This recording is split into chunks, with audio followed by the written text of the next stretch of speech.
Hey everybody, it's time to talk about my shade garden, which by the way has no flowers in it. It's all about foliage. Now, if you remember, a couple months ago, I had purchased some caladiums from Lowe's, and I was really excited to get them in the ground because I had not ever grown them before. So I took time to weed out this side of my house, which is on the north side of the house, get my power planter out, get those caladiums in the ground, and get some drip irrigation ran to each one of them. And that was really, really a interesting new project that I had. And once I got it planted, as you can tell, that Coleus there in the back, I had cut those way back too. So I knew that those were on their way to coming back. I just didn't know if this side of the house was going to be successful. So what I did was I left it alone and I didn't do anything to it. Obviously, you can tell from the weeds that are growing in between, but look at how they've grown.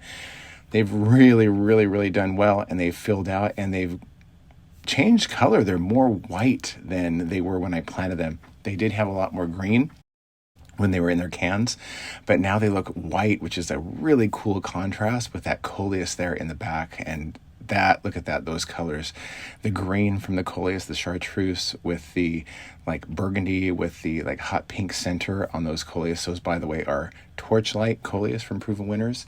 And I didn't think I was going to be able to save those, but I cut them way, way back and they came back. And it's a really neat contrast with those white caladium leaves.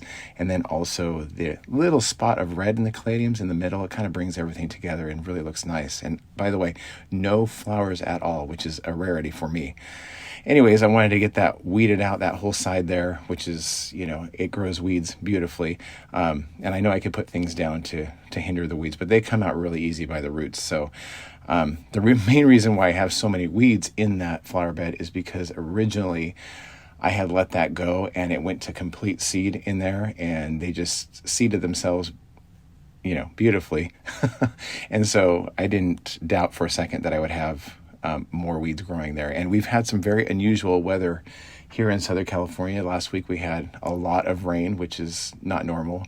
Actually, we've had two rainy days in October, which typically doesn't happen until we get into our so-called rainy season. It doesn't really rain too much here, but we do have seasons where it does rain more.